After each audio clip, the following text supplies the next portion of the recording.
In Venezuela, Vice President Delcy Rodriguez highlighted that 77.6% of the 2025 budget is earmarked for the social investment, despite U.S. coercive measures.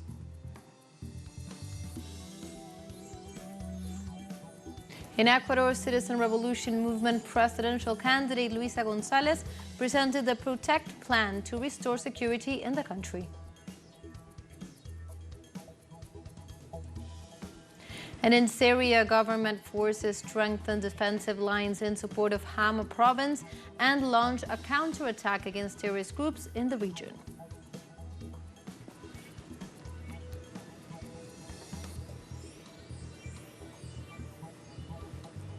Hello and welcome to From the South. My name is Belén de los Santos. I'm from the teleSUR studios in Caracas, Venezuela.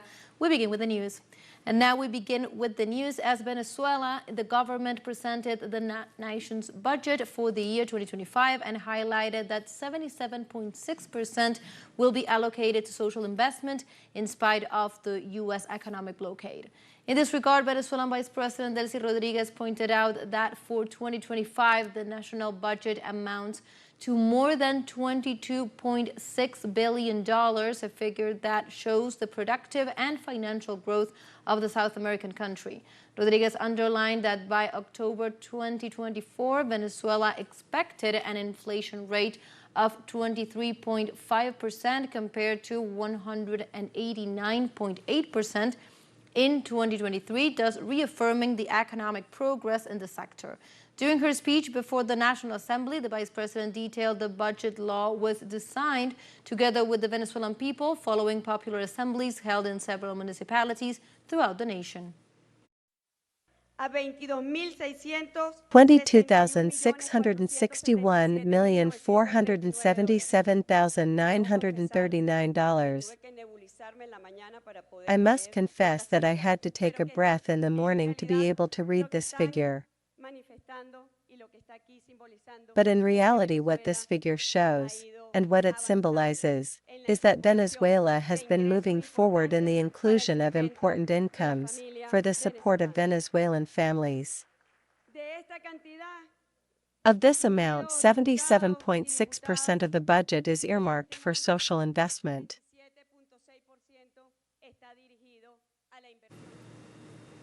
In this context, the Vice President stressed that the nation's budget reflects the country's economic resistance to the illegal measures imposed by the United States.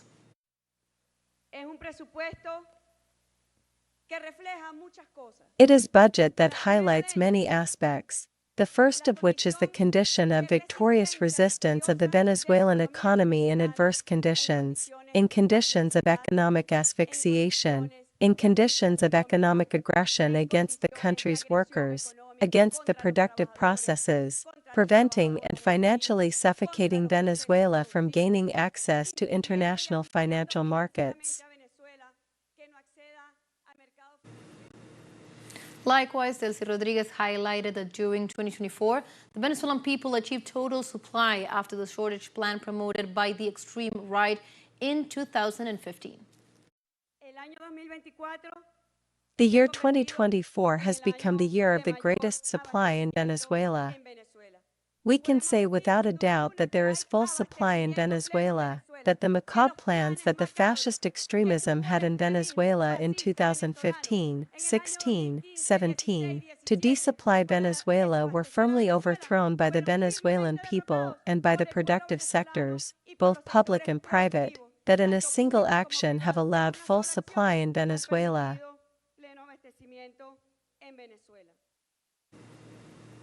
And we continue in Venezuela as President Nicolás Maduro announced that the country's gross economic product experienced a remarkable 8.5% growth during the first 3 months of 2024, marking the 14th consecutive quarter of economic expansion. During his program, Con Maduro Más, the president stressed that this economic growth has been driven by an increase in trade, domestic credit, and the activity of productive sectors. The head of state noted that such expansion neutralized attempts at destabilization. Surveys among Venezuelan entrepreneurs show growing optimism as 65% of them report an improvement in the economic situation of their companies in the last quarter.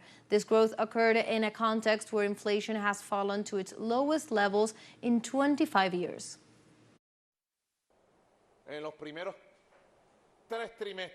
In the first 3 quarters of 2024, our real economy, our Venezuelan economy, our GDP has grown 8.5%, and we have completed 14 quarters of continuous economic growth, self-sustained, with our own effort.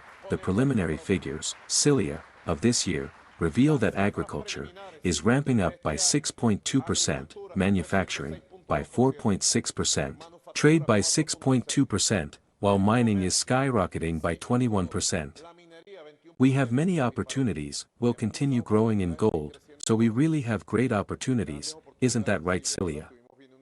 We were watching a meeting these days, because they want international investors to come to work on more gold here.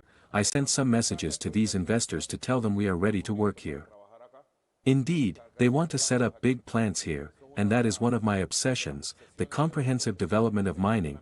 Following the plan that President Chavez left, mining has gone up by 21%, construction, hold on your seat Cilia, construction has reached 25%. And also the Venezuelan government rejected through a statement the recent joint actions of the United States Southern Command and the government of Guyana, which constitute a threat to regional peace contrary to the spirit of the 1966 Geneva Agreement. In the statement, authorities said that the consolidation of military installations of the United States Southern Command in Guyana, including the military use of the Brigadier Gary Beaton Aerodrome located in Guyana Essequiba, are unacceptable and constitute a new provocation by the Cooperative Republic of Guyana to the detriment of the spirit of peace that governed the Argyle Agreement signed with the Bolivarian Republic of Venezuela.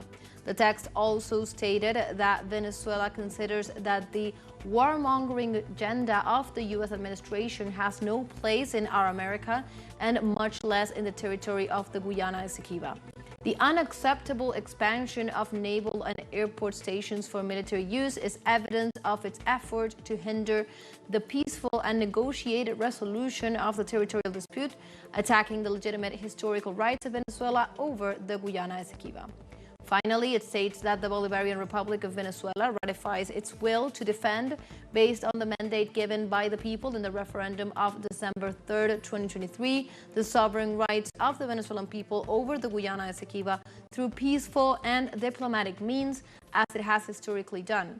No unilateral or external action will be able to undermine our determination to preserve the territorial integrity and dignity of Venezuela.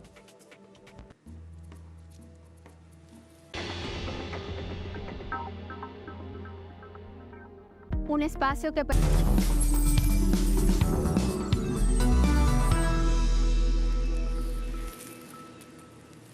Welcome back to From the South.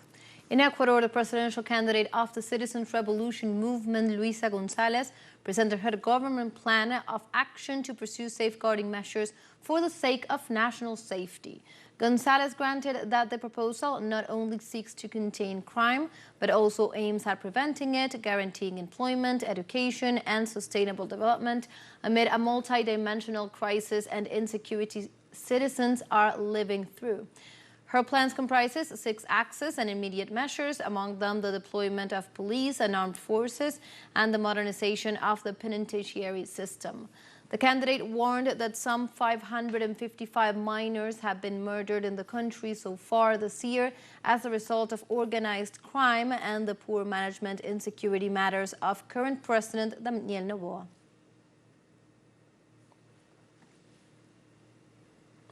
And in Mexico, over the weekend, authorities offered an updated report to the victims' collectives on the exhumation process of the mass grave in the municipality of Jojutla in the southern state of Morelos. Several institutions are supporting the works, which have uncovered at least 18 bodies in 17 days. The report specified the excavation has reached a depth of 2 meters and 30 centimeters, with the plastic bags wrapping the remains being recovered meticulously in order not to lose bone elements. The exhumations in Jojutla respond to a demand on the part of the collectives for transparency and justice in Morelos, where for years clandestine and mass graves have been discovered in an effort to recover the victims' dignities and bring peace to their families. And we go now to Argentina, where the People's Economy Workers Union informed that the Ministry of Human Capital, led by Sandra Petovelo, will reincorporate 66 community soup kitchens through the program Alimentar Comunidad. In this respect, the Union's Secretary General, Alejandro Gramajo, expressed the action signifies a very important victory since it allows these centers to supply food to hundreds of families. Gramajo also pointed out that they will continue to organize popular mobilizations to fight hunger and strengthen community organization. The soup kitchens were reincorporated into the program after a federal judge gave an ultimatum to the ministry, warning that the state would have to pay a large fine if they failed to comply with the order.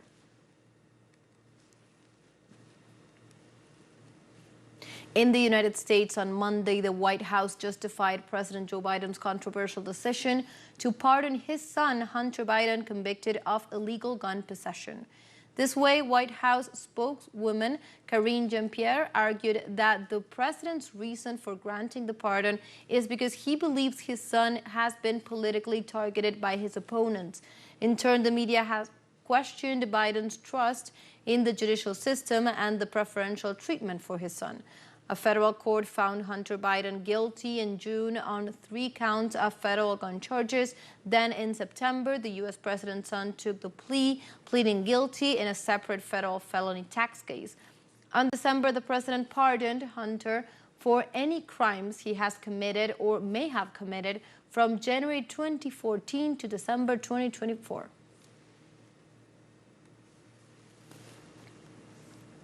And the United Nations World Food Programme announced that it will expand its services in Port-au-Prince, the capital of Haiti, to respond to the increasing food needs of Haitians. The displacement of at least 50,000 people due to criminal armed violence worsened the country's food crisis. Juan Yacaria, local director of the program, ratified the commitment with the people, detailing that they are working in the main office in Port-au-Prince and in 4 others throughout the country to attend to 5.4 million people facing acute hunger in the country. So far this year, the program has assisted a total of 1.7 million people, prioritizing pregnant women, nursing mothers, and children under 5 years of age.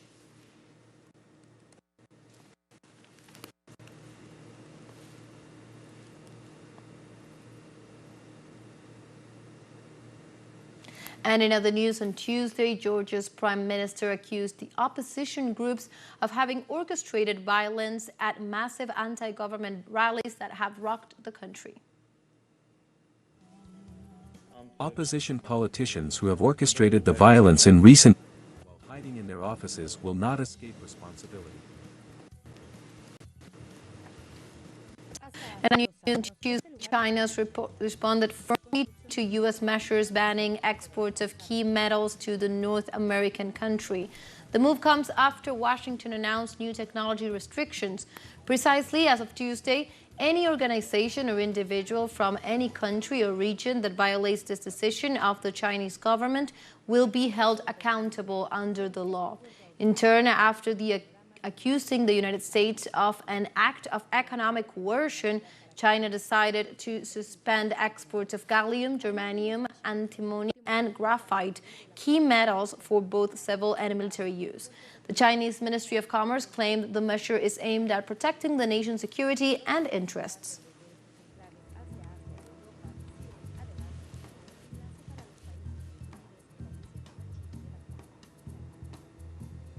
And now we have a second short break coming up, but before, we invite you to visit our YouTube channel at teleSUR English. There you will be able to rewatch our interviews, top stories, special broadcastings, and more. Hit the subscribe button and activate the notification bell to stay up to date on the world's most recent events. Final short break, don't go away.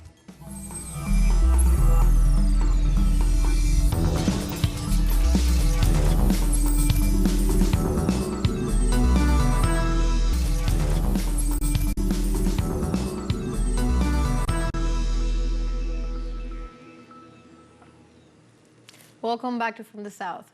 In South Korea, President Yoon Suk-yeol addressed the nation on Tuesday to declare an emergency martial law to eradicate anti-state forces. According to the head of state, the martial law will also protect the country's constitutional order. The action comes amid Yoon's ongoing deadlock with the opposition's Democratic Party, the PD, over next year's budget bill approved by the South Korean parliament. Precisely, the martial law prohibits any activity related to the National Assembly and political parties. In the aftermath of the announcement, the leader of the PD party, Taburo Lee Hae-myung, called the president's decision unconstitutional. In addition, the presidential order prompted hundreds to gather in protest in front of the National Assembly, causing clashes with military forces. Through this martial law, I will rebuild and protect the Free Republic of Korea, which is falling into the depths of national ruin. I will decisively eliminate anti-state forces who have been wreaking havoc and are the main culprits of our nation's downfall. This is an unavoidable step to protect the freedoms and safety of the people, as well as to ensure the nation's sustainability and security against the anti-state forces attempting to overthrow our system. And the Russian government reported that Ukrainian forces lost more than 37,000 military personnel in Kursk. The Russian Defense Ministry added that Kiev's regime military forces also lost 228 tanks, 165 infantry fighting vehicles, and 123 armored personnel carriers. Defense authorities added that more than 300 pieces of artillery were destroyed, including 40 multiple rocket launchers, 13 anti-aircraft missiles, and 7 transport and cargo vehicles, among other equipment. Furthermore, according to the governmental entity, during the last 24 hours, the Ukrainian armed forces lost more than 300 soldiers.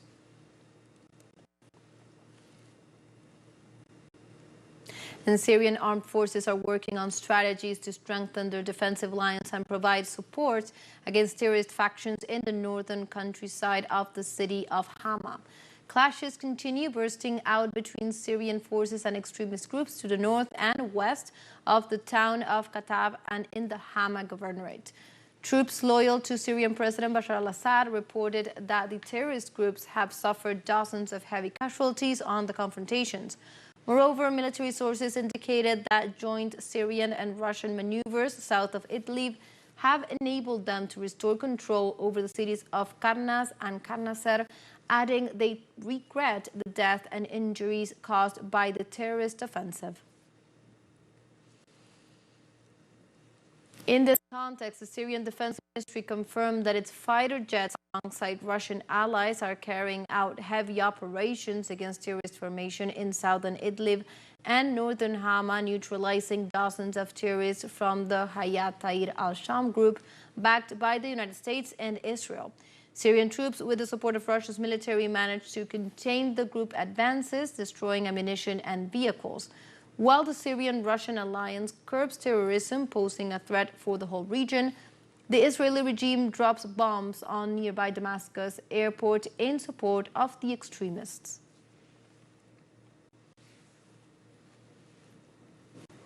And in other news, South African President Cyril Ramaphosa said on Tuesday that he will use the G20's presidency, the first by an African nation, to put the priorities of the African continent into the agenda of the powerful Global Economic Forum. We have dubbed this G20 as a great moment for our continent as well as for the Global South. I've said this is the first time it's happening on our continent in Africa, and therefore we want to, not only in terms of optics, we wanted to have African flavor in substance, in issues that will be tackled, development issues and all that. We've been a member of the G20 as a lone voice for the longest time. We've now been joined by the AU, we're very pleased, but there are specific key countries on our continent that are sister countries that also needs to be brought within the fold so that we can raise the voice from Africa the neglected continent for the longest time. And Guinea's authorities decreed 3 days of national mourning starting on Tuesday in memory of the fatal victims of the stampede that occurred at a football match in the city of Nserekore. Prime Minister Amadou Oribash described the event as a national tragedy, saying that the flag will be flown at half-mast in Guinea's territory and at its diplomatic representations. According to reports from national authorities, at least 56 people were killed and several were injured after dissatisfaction with refereeing decisions that led to stone throwing by fans, triggering the deadly stampede at the stadium.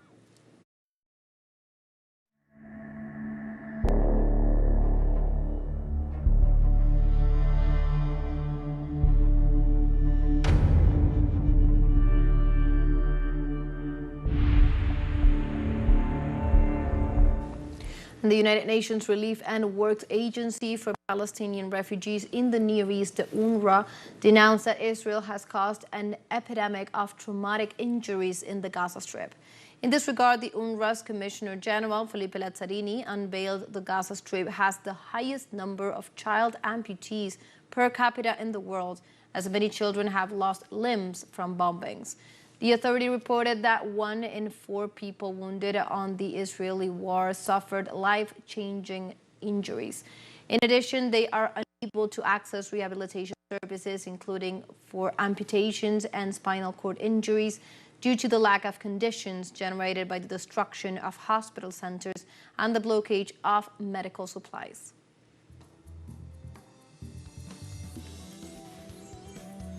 And like this, we have come to the end of this news break. You can find these and many other stories on our website at telesurenglish.net. And also join us on social media. We are on Facebook, X, Instagram, Telegram, and also on TikTok. For TeleSUR English, my name is Belén de los Santos. Thank you for watching.